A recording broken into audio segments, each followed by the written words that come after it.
어제 의원 연찬회에서도 약간 이례적 모습이 연출이 됐는데요. 이 의료개혁 관련해서 대통령실의 사회수석이나 보건복지부 장관, 교육부 장관이 와가지고 그에 대한 설명하는 자리가 있었는데 한동훈 대표하고 궤를 달리하는 의견을 갖고 있는 거죠. 근데 그때 한동훈 대표는 자리를 떴어요. 그런데다가 뭐 주호영 국회 부의장이나 권성동 의원이나 동료 의원들을 향한 어떤 선배 의원의 강연에서도 내용상 듣기로는 이게 한동훈 대표 들으라고 하는 소리 아니야? 근데 이런 내용이 나왔습니다. 그 자리에도 한동훈 대표가 없었던 것 같아요. 그렇게 보면 지금 국민의힘 의원들하고 한동훈 대표 간의 관계도 원만하지 않고 이른바 친한계라고 하는 한동훈 대표를 서포트하는 그런 당내 기반이 별로 든든하지 않은 거 아닌가. 63%라는 확고한 그런 어떤 당원과 국민들의 지지를 받았지만 정작 원내를 중심으로 한 한동훈 대표의 당내 그 리더십의 기반은 매우 취약한 게 아닌가. 그런 게 어제 연찬에서 좀 보였습니다. 그건 제가 좀 말씀드릴 수 있는 게 어제 정부에서 오신 분들이 장관 두 분 포함해서 그 설명하는 자리에서 한동훈 대표가 자리에 없었죠. 네. 그 이유는 자유롭게 토론하시라고 선의로 피해 준 거라고 저는 들었어요. 자리를 일부러 예, 그러니까 잘 얘기를 하기 위해서 자리를 피한 왜냐하면 거다. 그 자리에 한동훈 대표까지 있으면 정부에서 오신 분들이 얘기하기가 좀 껄끄러울 수도 있고 또 의원들도 자유롭게 의사를 펼치는 데 있어서 좀 뭐 그런 부분이 있을 수도 있다. 그래서 저는 피했다고 전에 들었습니다. 예. 근데 그렇다고 해도 이제 사실은 장상현 수석 같은 경우는 뭐 과학적 근거 없이 의료계에 굴복해서 의대 정원을 다시 변경하거나 뒤집는다면 이를 지켜보고 있는 국민들이 굉장히 실망할 것이다. 주경 장관은 응급의료 위기설 다룬 언론 보도에 대해서 하나하나 보면 과장된 게 많다라고 설명을 했다는 거예요. 그러니까 이게 사실 전제가 지금 문제가 심각하니까 우리가 뭔가 좀 타협을 해야 된다라는 게 아니라 전제 자체가 좀 지금 인식이 좀 완전히 괴리가 있다라고 보여지고 이제 윤 대통령 같은 경우는 지도부 만찬도 연기했고 어제 연찬회에도 참석을 안 했잖아요. 그러다 보니까 이제 지금 취임 이후 처음으로 연찬회 참석 안 하고 이러니까 이거는 의정 갈등이 당정 갈등화 된 거다라고밖에 지금 해석이 안 되는 상황이긴 하거든요. 네, 그런 해석이 충분히 가능하죠. 그러니까 어제도 보면은 아직 뭐 보도가 어디까지 나왔는지 모르는데 제가 좀 전에 들은 바로는 그 이제 비공개로 진행이 됐단 말이에요. 그러면은 정부에서 나온 장상희 수석이나 뭐 조경 장관이나 이주호 장관 요 세 분이 오셨다고 들었는데 이분들의 지금 말씀이 이제 방금 말씀하신 그런 정도 얘기가 있었고 그럼 의원들이 어떻게 반응을 했느냐. 들어보니 친윤, 친한 이런 거 상관없이 다 이 의견에 대해서 설명에 대해서 굉장히 뭐라고 할까 질책을 했다는 거죠. 특히나 이제 예를 들어서 의대 정원 문제가 2,000명 이게 절대적이라고 얘기했습니다마는 내년도 정원은 1,500명 수준으로 줄었잖아요. 그렇다면 절대적인 게 아니라는 건데 이게 절대적이라는 근거가 뭐냐? 이게 절대적이 아니라는 것을 정부 스스로 500명을 줄였는데 그럼 2026년 정원에 대해서는 왜 이렇게까지 또 하다하게 얘기를 하느냐 이런 지적들이 의원들한테 있었고 또 응급실 관련해서도 응급실 제외하고라도 김민석 의원 말처럼 지금 수술 일정 미뤄져서 악화되는 분들 포함해서 이러한 의료 현실에 대한 인식 거기에 대한 대책은 빠져 있지 않느냐. 근데 별다른 답변이 없었다고 그래요. 그러니까 의원분들은 적어도 이 상황에 대해서 굉장히 심각하게 생각하고 있는 건 맞다. 이런 말씀을 드립니다. 그 윤 대통령이 여당 연찬회 가는 걸 굉장히 좋아하셨잖아요. 가서 엎어컷도 하시고 또 욕먹더라도 맥주도 한잔 하자 이렇게 제안도 하시고 갔다 오면 뭐 기분이 굉장히 좋아지고 이랬었는데 이번에 이제 불참한 거는 결국 의정 갈등으로 인한 불쾌감을 표현한 거다. 한동훈 대표에 대한 불쾌감의 표현이다 이렇게밖에 볼 수 없을 것 같고요. 뭐 일각에서는 더 나가서 저러다가 대통령 탈당하는 거 아니냐 뭐 그런 관측도 있는데 뭐 그런 관측까지는 전 좀 오버라 하더라도 지금 이 조성돼 있는 노정돼 있는 이 당정 갈등이라는 게 심상치는 않다라는 생각이 들고 아마 대통령실 입장에서는 혹은 대통령 입장에서는 한동훈 대표가 여당 대표답지 않게 지나치게 자기 이미지를 관리하려고 하고 또 그런 차원에서 대통령과 차별화를 의도적으로 하는 거 아니냐. 대안도 없으면서 뭐 이런 불쾌감이 배어 있는 것 같고요. 근데 한동훈 대표 입장에서 보면 어쨌든 여당의 대표고 그 차기 대선을 바라보는 어떤 미래 권력으로서 지금 민심의 풍향에 예민할 수밖에 없잖아요. 그런데다가 또 지지자들의 그런 의견에 예민하게 반응할 수밖에 없는데 이게 좀처럼 좁혀지기 어려운 간극이라는 거예요. 근데 이제 한동훈 대표가 아직 확고하게 당내에서 자리를 잡지 못했는데 민심을 기반으로 이제 이런 현안에 반응하면 차기 권력으로서, 그러니까 미래 권력으로서 대선 주자로서의 입지는 강화될 수 있는데 당 대표로서의 운신의 폭은 점점 더 줄어들지 않을까. 그런 측면에서 제가 보기에는 한동훈 대표 체제가 안착을 못할 수도 있겠다. 이런 전망을 하는 겁니다. 근데 한동훈 대표가 이제 기자들과 만나서 이견이 있는 게 잘못된 건 아니지 않냐. 그러면서도 이제 일각에서 당정이 아니라 한정 갈등이라는 말이 나온다라는 비판에 대해서 이거 대통령실 일부 같은데 이 상황을 좋게 만들고 있지 않다. 제가 당대표다라고 이제 일가를 했다고 지금 보도가 나오고 있거든요. 이 부분에 대해서는 한정 갈등 얘기가 나오는 부분에 대해서 어떻게 너무 보세요? 과한 얘기고요. 뭐 의견이 다를 수 있다는 건 윤 대통령도 말씀하시지 않았습니까? 중요한 거는 그걸 해결해 나가는 의견을 좀 뭔가 합치시키는 그런 과정이 필요한 건데 그거는 두 분의 몫이에요. 옆에서 어떤 식으로 얘기를 해도 결국은 두 분이 만나시든 어떤 식으로든 소통을 해서 타협점을 찾고 가는 게 중요한 거죠. 전에는 이것이 굉장히 은밀하게 이루어졌다고 보면 지금 이 순간에는 드러내서 진행되니까 우리가 이제 그 얘기를 하고 있는 거잖아요. 드러내서 좋다 나쁘다 이거 얘기할 것보다는 그 과정을 국민들이 잘 보고 있다는 것만큼은 두 분이 다 인식하고 있기 때문에 제가 볼 때는 어떤 식으로든 합치되는 결과가 나올 수밖에 없습니다. 적어도 이 의료 개혁 관련해서는 시간이 많지 않아요. 시간이 많지 않기 때문에 지금 이 상태로는 어렵다는 인식이 아마 훨씬 많아질 거고 그런 의견이 많이 전달될 겁니다. 그렇다면 어떤 식으로든 변화된 모습이 나오리라고 저는 기대해 봅니다. 근데 이제 한동훈 대표는 이견이 있는 게 잘못된 건 아니지 않느냐. 이렇게 얘기를 하지만 윤 대통령은 이견이 있는 건 잘못된 거라고 생각하시는 분인 것 같아요. 과거에 이준석 그 전 대표 시절에 내부 총질하는 당 대표 이런 표현을 썼잖아요. 지금도 그렇게 보지 않겠습니까? 지금 내부 대통령실 총질하는. 관계자가 내부 총질이라는 그러니까요. 단어를 썼어요. 네. 그러니까 그거를 용납하지 않은 대통령과의 관계이기 때문에 그 한동훈 대표가 쉽지 않다. 그러니까 저는 지금 한동훈 대표가 몇 가지 이슈에 있어서 대통령실이나 대통령하고 이견을 드러내고 부딪히다가 뭐 김경수 사면도 그렇고 이번 그 의정 갈등도 그렇고 또 제3자 특검도 마찬가지 않습니까? 근데 이제 흐지부지 되는 상황이 반복이 되고 있어요.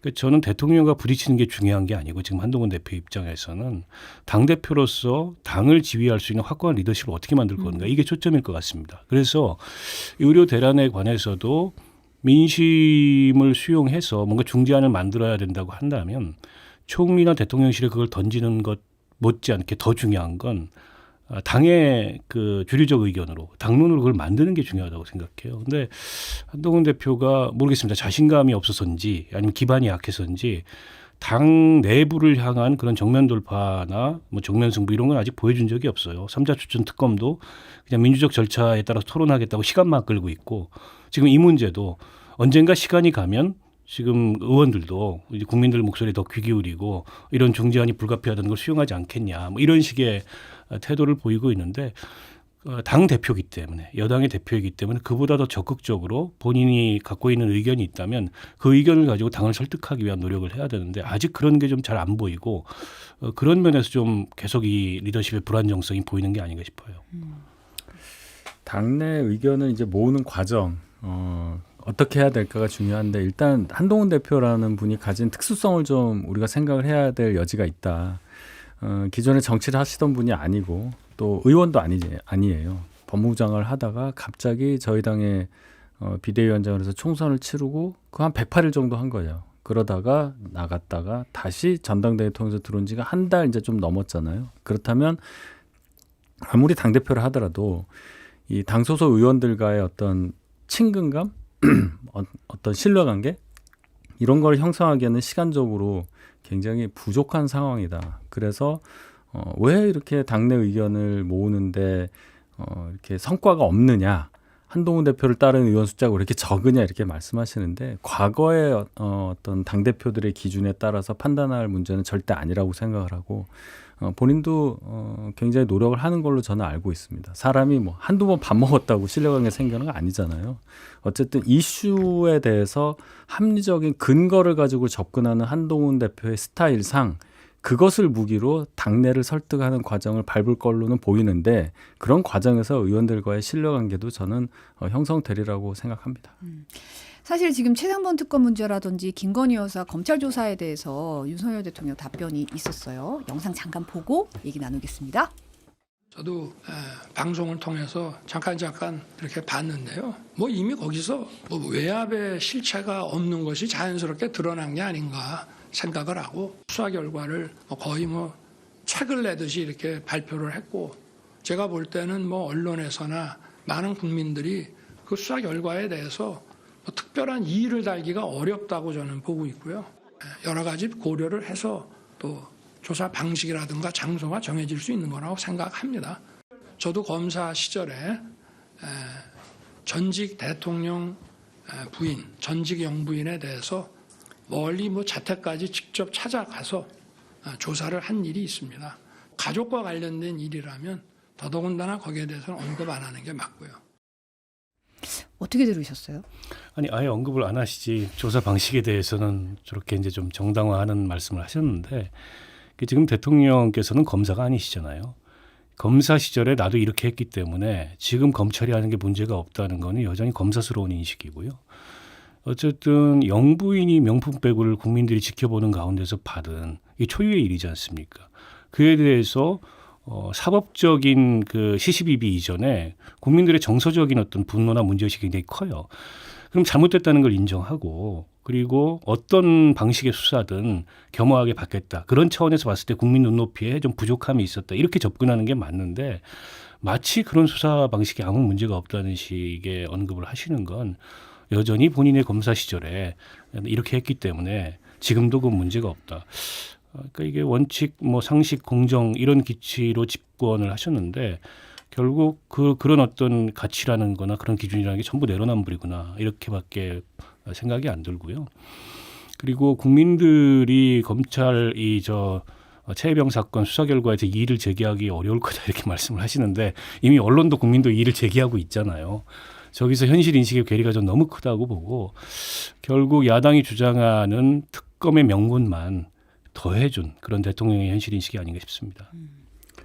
대통령께서 먼저 이제 뒤에 말씀하신 것부터 제가 얘기를 해야 되겠는데 외압의 실체가 없는 것으로 그게 자연스럽게 드러난 게 아닌가 이렇게 말씀하신 것은 아마 그 청문회 과정에서 박정훈 대령이 대통령실로부터 누구를 뭐 넣고 빼라 경찰 이첩 과정에서 그런 압력이 있었느냐는 장동혁 의원의 질문에 그거는 없었다라고 얘기한 그 부분을 말씀하신 걸로 보여요.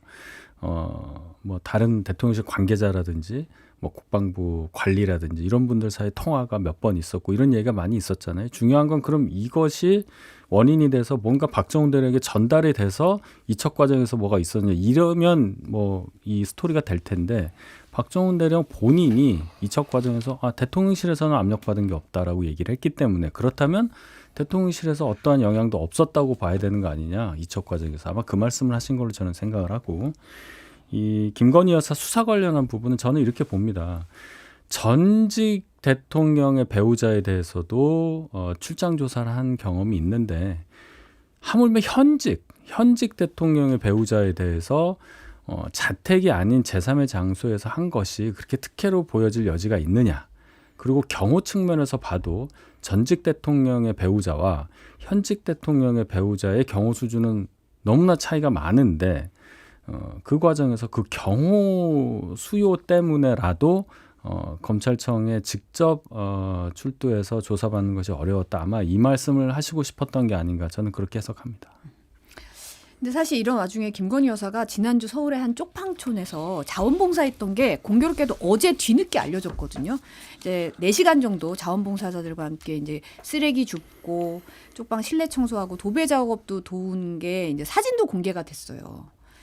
이제 김 여사가 코로나19 재유행하는 상황에서 쪽방촌의 청결과 방역 시스템이 취약하다고 판단해서 이 관련 물품 장비 지원하기로 약속했다고 하는데 이런 행보는 어떻게 보세요?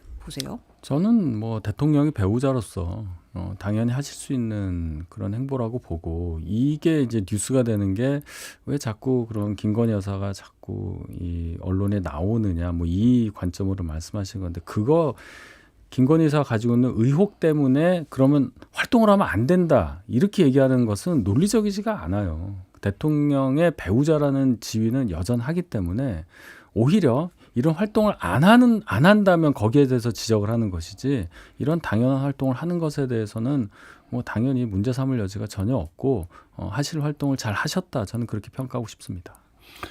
글쎄요, 뭐 자원봉사하신 걸 가지고 뭐 시비를 할 문제는 아니라고 보는데요. 근데 여전히 이제 김건희 여사의 여러 가지 의혹과 관련된 논란이 크고, 부속실 설치도 한다고 대통령이 말씀을 하시고 부속실장도 정해놨는데 아직 설치가 안 됐어요. 장소가 아니 그것도 그렇게 협소하다고. 글쎄요. 그 장소 때문에 그런 문제인가 싶기도 하고, 특별감찰관 문제도 국회에다 계속 공을 넘기고 있고, 그래서 저는 글쎄요, 뭐 영부인으로서 이런저런 활동을 안 할 수 없다는 점은 인정은 하는데, 이쯤 되면 김건희 여사가 직접 나와서 대국민 사과를 하고서 하더라도 해야 되는 거 아닌가. 대체로 그런 필요에 대해서 여당 일각에서도 저는 의견이 있다고 보는데요. 지금 대통령실이 전혀 그런 문제에 대해 수용을 하지 않고 그러니까 일종의 성역화되어 있는 거 아니겠습니까? 이런 상황에서 늘 어떤 일이 있고 나서, 김건희 여사의 어떤 행보가 있고 나서 사후적으로 사진 몇 장, 그러니까 일종의 이제 이미지 관리인 거죠. 이런 걸 통해서 그게 알려지는 게 이제 통상의 영부인의 활동하고 좀 다르고, 지금 김건희 여사를 향한 이제 국민들의 정서에 비추어 봤을 때 과연 적절하냐, 이런 문제의식은 있습니다. 진중근 교수가 시사저널 그 유튜브 방송에서 이 4.10 총선 이후에 이제 김 여사와 한 57분가량 통화를 했을 때 의대 증원 정원 문제에 대해서 2,000명 증원 무리라고 의견을 말했는데, 김건희 여사도 의대 2,000명 증원에 대해서는 상당히 강경한 입장을 밝혔다고 공개를 했어요. 이 부분은 어떻게 보세요? 뭐 두 가지 포인트를 얘기하시겠죠. 왜 이거를 김건희 여사가 얘기를 하느냐. 그거 하나에 왜 2,000명이냐. 2,000명의 근거에 대해서는 정부에서 많은 데이터를 갖고서 판단을 했다고 저는 생각합니다. 정부가 갖고 있는 데이터에 모두 접근할 수가 없는 입장이기 때문에 그것이 과학적이다, 어느 정도 신빙성이 있고 어느 정도로 객관적이다, 이 말씀 제가 못 드리겠어요. 정부가 했기 때문에 저는 객관적이라고 믿습니다. 그런데 아까 제가 소개해드렸지만 적어도 내년도에 대해서는 500명 감축이 됐잖아요. 네. 그렇다면 이것이 절대적인 것은 아니라는 방증인데, 거기에 대해서 좀 정무적 고려가 있어야 되지 않느냐 하는 것이 저희 당 의원들의 입장이라고 아까 소개를 드렸고요. 김건희 여사와 진중권 교수가 서로 통화하는 거 뭐 사적인 친분이 있어서 하셨겠지만, 이걸 또 언론에 이렇게 말씀하시니까 제가 여기에 대해서 평가하기엔 대단히 부적절하다 이렇게 말씀드리고 싶습니다. 뭐 두 분 통화에 대해서 평가할 문제는 아닌 것 같지만, 2,000명 증원 문제에 대해서 계속 과학적이고 객관적이고 합리적인 근거에 의해서 2,000명을 정했다. 그럼 그게 뭐냐? 어떤 데이터에 의해서 과학적이고 객관적 합리적으로 정했는지 설명을 좀 해달라. 근데 설명이 없어요. 그런데다가 엊그저께 국회에 나와서 교육부 장관이 얘기한 게 의대별 정원을 다 배정을 했는데 그 배정심사위원회 회의록을 다 폐기했대요. 그걸 왜 폐기하죠? 저는 그렇게 과학적이고 객관적이고 합리적인 기준이라면 나중에라도 추후에 이게 시시비비가 이렇게 논란이 될 때 오히려 그걸 공개함으로써 그런 논란을 가라앉히는 게 정상적이라고 보는데, 서둘러 그걸 폐기한 이유도 제가 보기엔 좀 납득이 안 되고요. 그러니까 정부에서 어떤 좀 납득하기 어려운 의사결정이 있거나 납득하기 어려운 인사가 있으면 늘 김건희 여사가 그와 관련돼서 회자되는 게 지금 국정 운영의 큰 문제입니다. 이게 아니 땐 굴뚝에 연기 나지 않는다고 뭔가가 있기 때문에 늘 김건희 여사가 이런 식으로 회자되는 게 아닌가. 심지어 의대 정원 2,000명을 정했는데 김건희 여사가 저는 언급할 문제도 아니었다고 생각합니다만, 그와 관련돼서도 어떤 작용이 있었던 거 아닌가, 김건희 여사에 어떤 영향력이 있었던 거 아닌가, 이런 의심이 이 정치권 내에 공공연히 돌아다니는 것 자체가 비정상인 거죠. 그러니까 그런 걸 불식시켜야 될 책임은 대통령실에 있는 건데, 오히려 불식시키기보다는 계속 그런 의혹이 증폭되는 게 지금 큰 문제가 아닌가 싶습니다. 다시 국정브리핑으로 돌아가서 사실 얼마 전에 김태효 국가안보실 1차장이 윤석열 대통령이 뉴라이트 의미 정확하게 모르고 계실 거다 이런 얘기를 했어요. 그런데 어제 윤석열 대통령도 본인이 뉴라이트가 뭔지 잘 모른다. 그런 거 따지지 않고 충성심과 역량을 본다라고 얘기를 했습니다. 여기에 대해서 이제 이종찬 광복회장이 뉴라이트 모른다면 역사 공부를 안 했다고 스스로 말씀하신 것이다. 그러면 안 된다. 못 들은 걸로 하겠다라고 얘기를 하셨는데 이 부분은 어떻게 보시나요? 뉴라이트를 모른다고 하신 것에 대해서 뉴라이트라는 존재 자체를 모른다. 그 뜻이 난 뭔지 모른다. 이런 뜻으로 저는 해석되지 않아요. 네. 그 무슨 뜻으로 저는 이해하느냐면 뭔가 역사에 대해서 새롭게 해석하려는 시도, 거기에 대해서 이제 반대되는 분들이 자꾸 뉴라이트를 악마화시키는 과정이 지금 벌어지고 있지 않습니까? 그래서 뉴라이트라는 정의가 사람마다 다 다르고 그 의미도 대단히 다층적이다. 그럼 여기에 대해서 어떻게 정의하느냐는 사람마다 다를 수 있기 때문에 그런 차원의 뉴라이트라면 나는 그는 알지 못한다는 뜻. 그래서 이것을 뉴라이트스럽다고 낙인을 찍은 상태에서 인사에 대한 평가를 받는 것 자체가 부적절하다는 인식을 드러내신 말씀이라고 봐요. 솔직히 뉴라이트라는 게 한 20년 전 노무현 정권 때 학생운동 하셨던 분들 위주로 해서 새롭게 역사에 대한 인식을 하고 공산권 붕괴 이후에 여러 가지 보수적인 인식을 다시 한번 하면서 나온 생각이 같은 그룹이라고 저는 생각을 하는데 뉴 레프트도 있었단 말이에요. 그래서 뉴 라이트, 뉴 레프트가 있는데 그럼 뉴 레프트는 뭐라고 해석을 해야 되느냐? 이런 것에 대해서 우리는 사회적 합의도 없고 서로 나는 뉴라이트다라고 얘기하는 사람들조차 생각이 다르고 본인이 뉴라이트라고 지칭되는 사람조차 나는 뉴라이트가 아니라고 얘기하고 있잖아요. 그러니까 뉴라이트라는 단어 하나를 가지고 어떠한 정치적인 공격을 위한 기제로 사용할 게 아니라 공격을 할 거면 정확히 정의를 내리고 나는 뉴라이트를 이렇게 생각하는데 요 관점에서 문제가 있다. 아마 이런 식으로 공격을 하면 훨씬 더 사회적으로 합의가 되는 과정이 되지 않을까 저는 그렇게 봅니다. 국회에 나와서 그 답변을 했던 김태효 안보실 차장 스스로가 과거에 이제 뉴라이트 지식인 선언에 이름을 올렸던 분입니다. 그 뒤로는 활동을 안 했다 이렇게 변명을 자신은 아니라 그랬어요. 하던데 네. 이름을 올렸던 것 자체는 부인하지 못하죠. 그리고 현 정부 들어서 특히 역사 해석을 둘러싼 여러 가지 뭐 일종의 이념 전쟁, 역사 전쟁, 문화 전쟁이 벌어지고 있고 그거를 정권이 주도하고 어떻게 보면 대통령이 주도하는 이런 상황인데 그 핵심에 뉴라이트 논란이 있는데 그걸 대통령이 모른다라고 얘기하는 거는 그 문제에 대해서 그냥 모르쇠로 나는 지나가겠다. 이런 입장을 표현하시는 거라고 볼 수밖에 없을 것 같고요.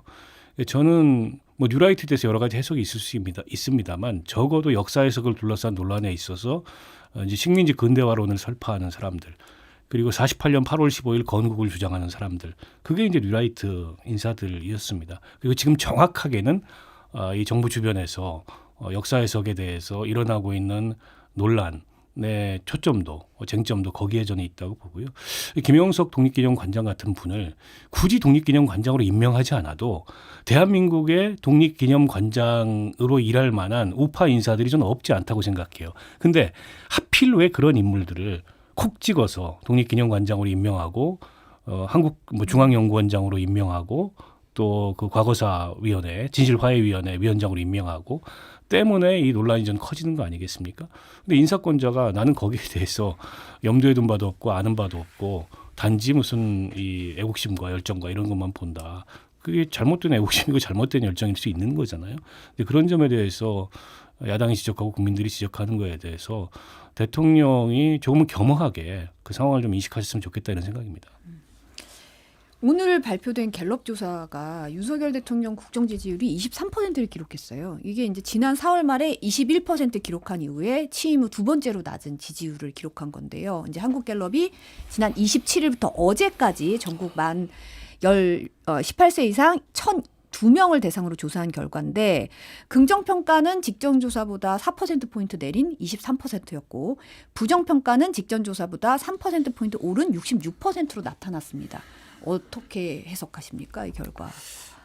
결국은 이게 좀 많이 커 보이죠. 이 진폭이. 그렇다면 아마 어떤 요소가 영향을 미쳤다고 봐야 되는데 결국 이제 의료개혁 관련한 의료 대란이라고 인식하는 국민의 생각이 많이 반영된 결과라고 봅니다. 이 과정이라고 저는 자꾸 말씀을 드리는데 정부에서 요거를 대통령실도 마찬가지고요. 면밀히 볼 겁니다. 지금 입장에서는 개혁의 후퇴를 뜻할 수 있을 만한 어떠한 발언도 나오지 않아야 된다고 아마 생각할 거예요. 그런데 그 과정과 별개로 그 과정에 있어서 고통받는 국민의 어떤 상황에 대한 인식을 어떻게 하느냐에 따라서 정부 여당의 입장도 조금 바뀔 여지가 충분히 있고 그걸 위해서 여당에서도 특히 한동훈 대표, 한동훈 지도부가 많은 얘기를 하고 있기 때문에 그 소통 과정에서 분명히 어떤 결과물이 나올 거라고 저는 기대하고 싶습니다. 그러니까 뭐 상황을 엄중하게 인식해야죠. 그러니까 총선 이후로 이제 지지율이 조금 오르는 듯하다가 다시 이제 곤두박질 치고 있고 이런 역사 해석을 둘러싼 논란, 또 의료 대란에 관한 국민들의 불안 이런 것들이 다 여론조사 지표에 반영이 되는 건데 윤석열 대통령이 전광판을 신경을 안 쓰세요. 근데 경기를 하는 선수가 전광판에 어떻게 신경을 안 씁니까? 신경을 써야죠. 그 전광판에 신경 안 쓰고 국정을 운영한다는 거는 국민들과 소통하지 않고 야당도 아랑곳하지 않고 심지어 여당도 아랑곳하지 않겠다. 천상천하 유화독전 같은 태도인데요. 그렇게 국정 운영하면은 이제 불행해질 일밖에 안 남았습니다. 그래서 전 지금이라도 대통령께서 이런 국민들의 여론을 좀 심각하게 받아들여야 된다고 보고요. 그러니까 개혁의 고통이 따르는 건 당연한 얘기죠. 근데 그게 국민의 고통이면 안 되잖아요. 뭐 기득권을 갖고 있는 사람들의 고통이라면 뭐 그럴 수 있다 치는데 지금 국민들이 고통스러워하는 상황이고 그 고통이라는 게 회복 불가능한 예를 들어서 응급실 저 사태로 인해서 생명이 경각에 달하는 사태가 온다면 그거 회복 불가능한 거지 않습니까? 누가 책임질 건가요? 그런 면에서 대통령께서 뭐 의료 개혁에 대해서 어떤 뜻을 갖고 있는지는 알겠는데 다만 그 개혁이 지금 수용되거나 내지는 국민적인 공감대를 못 받고 있다면 한 번쯤은 멈춰서 다시 생각해야 되는 거 아닌가 이 말씀 드리고 싶습니다. 사실 이번 조사가 어제까지 됐기 때문에 이제 뭐 국정 브리핑을 완전히 반영했다. 좀 일부는 반영될 수 있겠지만 아무래도 표본상 어떻게 보세요? 이 어제 있었던 국정 브리핑이 좀 반등 아니면 좀 전환 계기가 될 거라고 보세요? 물론 반등되기를 저는 바라지만 그렇게 예상하는 분은 적을 거예요. 어제 워낙 대통령께서 강하게 직접적인 단어를 쓰셔서 발언을 하셨고 거기에 대해서 저희 당 의원들조차 말씀드렸던 것처럼 연찬회에서 그것과 부합되지 않는 발언을 많이 했잖아요. 그것을 저는 민심의 주소라고 생각을 합니다. 대통령께서도 그 반응을 이제 접하실 테니 여러 가지로 다른 결과가 나올 수 있는 과정을 밟게 되실 거다. 그렇게 저는 예상하고 싶습니다. 글쎄요, 뭐 아마 이번 그 국정 브리핑에 상당한 기대가 있었던 것 같아요. 그러니까 시간도 과거에 비해서 굉장히 길었고 또 대통령이 현안에 대해서 어떻게 보면 굉장히 좀 그 열성적으로 격정적으로 이렇게 설명하는 모습도 있었습니다. 근데 이제 결과가 그렇게 좋을 것 같지는 않아요. 지금 윤희석 대변인 얘기했듯이 여당 내에서조차 호의적인 평가가 뭐 겉으로는 어떤지 모르겠습니다만 내부적으로는 그렇게 많지는 않은 것 같고요. 또 지금 어쨌든 이렇게 당정 간의 갈등이 표면화되고 있는데 그에 대해서 뭔가 이게 해결하기 위한 접점이 보이지 않아요. 한동훈 대표가 그렇다고 호락호락하게 대통령 뜻을 따르겠다, 내 뜻을 접겠다 이런 것도 아닌 것 같고 여러모로 좀 불안정한 상황인데요. 때문에 한 번의 국정 브리핑이나 기자회견이 대통령 국정 운영에 대한 국민의 지지나 이런 것들을 바꿀 것 같지는 않고 오히려 악화되지 않으면 뭐 다행인 상황이 아닐까 싶습니다.